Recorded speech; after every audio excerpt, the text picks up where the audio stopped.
Welcome everyone. Welcome everyone. Welcome everyone to another Ref Brandon and the Todd family YouTube video. Wherever you are, whatever you may be doing, thank you so much for making Ref Brandon and the Todd family a part of your day. We always greatly appreciate it. Before I get into today's video, let me say that I debated whether or not to mention this on the channel, because anybody that knows me knows that I like to goof around and cut up and have fun, talk sports, talk wrestling, but I don't really like to bring up my personal life. But since I've put a post on Facebook about it, I will go ahead and mention it on here as well. Yes, I did injure my knee in the wrestling ring Saturday night. Nothing happened. It was just an accident. My knee popped and it went out. And I wasn't going to say anything about it because it was Saturday night. It's happened before, but every other time it happens, I'm fine the next day. But for whatever reason, this time, my knee just is not wanting to cooperate. So if you see me out and about, see me around town in the next few weeks, if I'm walking funny or not walking normal or on crutches, you know why. But I will be back. And let me go ahead and say that this upcoming Saturday, I was going to be a referee in Flat Rock, North Carolina. And because I was going to be there and I was going to ref, I told them I would promote the show. So I'm still going to do that. So if you know anybody in or around that area, please tell them this Saturday night to go out to the East Flat Rock National Guard Armory, which is located at 2025 Spartanburg Highway, East Flat Rock, North Carolina. Doors open at 6. Bell time is 7 p.m. Tickets are $10. Ages 5 and under are free. So if you know anybody in or around that area, please tell them to go out and attend that show. I was supposed to be there, so I told them I was going to promote the show on the week of the show, and I'm still going to keep my word. So please go out this Saturday night to 2025 Spartanburg Highway, East Flat Rock, North Carolina for Uprise Pro Wrestling. Now, today's video, we're going to be talking a little bit about college football. I was actually going to do this video on Thursday as we got closer to week number 3, since there are some games on Thursday night this week. But there was some big college football news that came out yesterday, so I thought, well, since there's college football news to talk about, I'll just go ahead and make my Thursday video my Tuesday video. In case you have not heard yet, USC fired head coach Clay Helton, who really, honestly, truly has been on the hot seat since 2018. Now, you can look at this one of two ways. You can either look at it and say USC was right by firing him, even though it's only week number 2, because obviously, they made the decision they were going to fire him. So if you're going to make that decision, you might as well go ahead and do it now and not wait until, week 7 or week 8 or end of season. Just go ahead and do it and go ahead and start your search. Or you can look at it and say USC was stupid, because if you're firing the guy after only 2 weeks of football, then obviously he would have basically pretty much had to went undefeated to keep his job. So if you pretty much had already decided you were going to fire the guy, you should have just fired him after last season. I know they lost to Stanford, and Stanford looked dreadful in week number 1 against Kansas State. By all intents and purposes, they got shut out. They scored a touchdown that was meaningless in the last 2 minutes, but they looked dreadful. But then Saturday night, they destroyed USC. The final score was 42-28, but that's because USC scored 2 touchdowns that were meaningless in the last 5 minutes. It was 42-13 with like 12 minutes to go in the game. So I know they lost to a pitiful team, but you're not going to tell me that that one loss is what made Clay Helton get fired.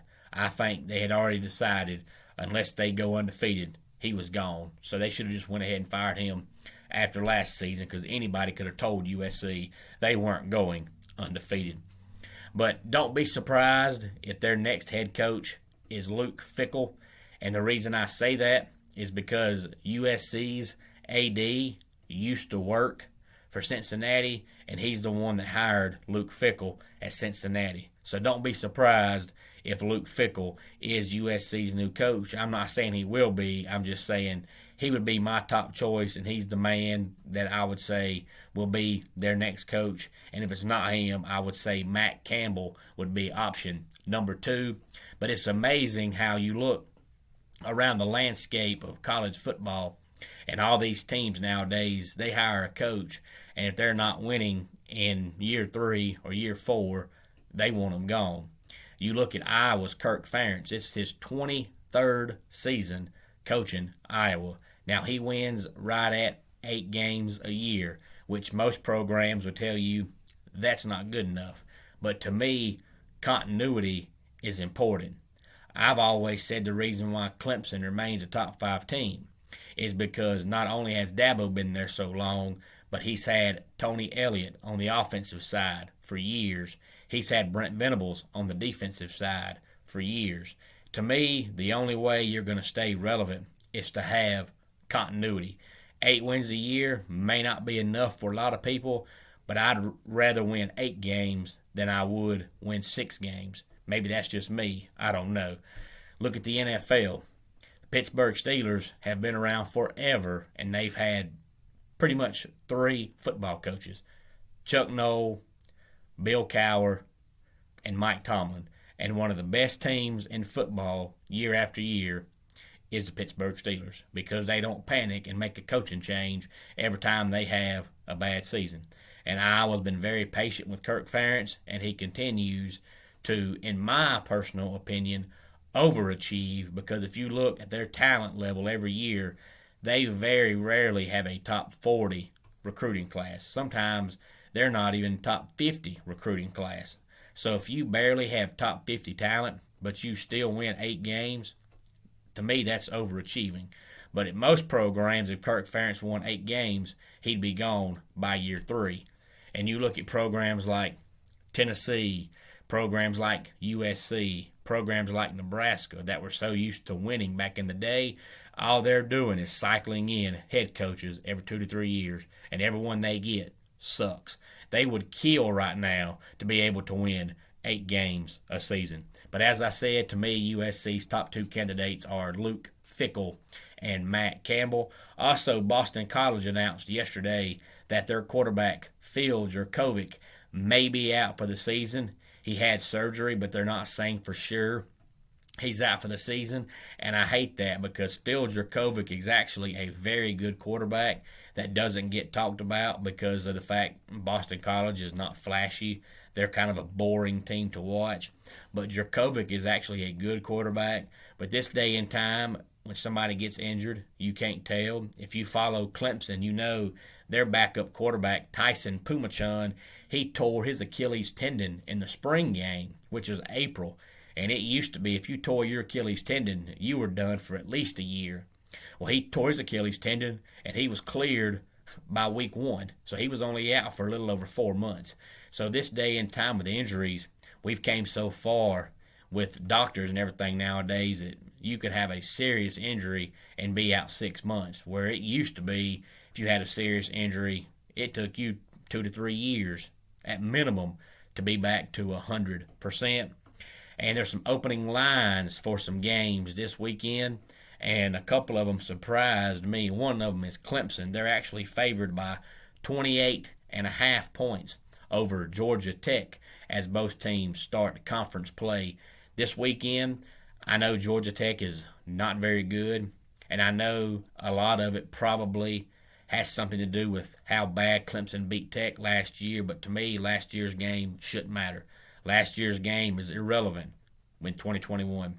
And the way Clemson's offense has looked so far, I wouldn't say they're a 28-point favorite. But either they know something I don't know, or they have no confidence at all that Georgia Tech is going to score. Georgia is a 30.5-point favorite over South Carolina, which is not a surprise because the Gamecocks are terrible. Even Shane Beamer knows they're terrible without saying they're terrible. If you heard Shane Beamer's post-game press conference after their win Saturday, he was like, "Oh, I'm just so proud of this team for them to come in here in this hostile environment. It means so much." And they beat East Carolina, who is absolutely just trash bag terrible. So that's Shane Beamer's way of saying we're terrible without saying we're terrible. So I think Georgia will cover that 30 points against South Carolina. I'm also surprised that Oklahoma is a 22.5-point favorite over Nebraska. I know Nebraska's not very good, but Oklahoma gave up 35 points to Tulane in week 1. You would think if Tulane could score 35, that Nebraska could score, somewhere along the lines of 28 to 31.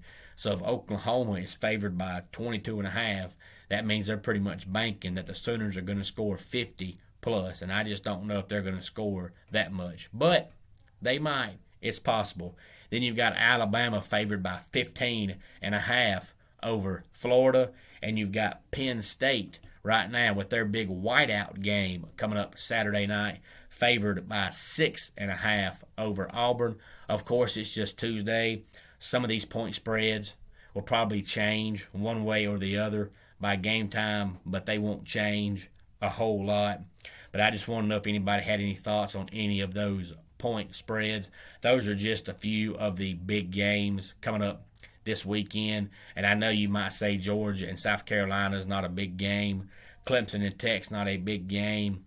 But it's Georgia's first conference game. It's the Gamecocks' first conference game. It's Clemson's first conference game. And it's Georgia Tech's first conference game. So you just never know what to expect when you're having that first conference game of the season, especially with Clemson and Georgia Tech and Georgia and South Carolina all playing pitiful football teams this past weekend, and now all of a sudden you're in conference play, so you just never know what to expect. But let's go ahead and get our dad joke of the day in here. What building has the most stories? A library.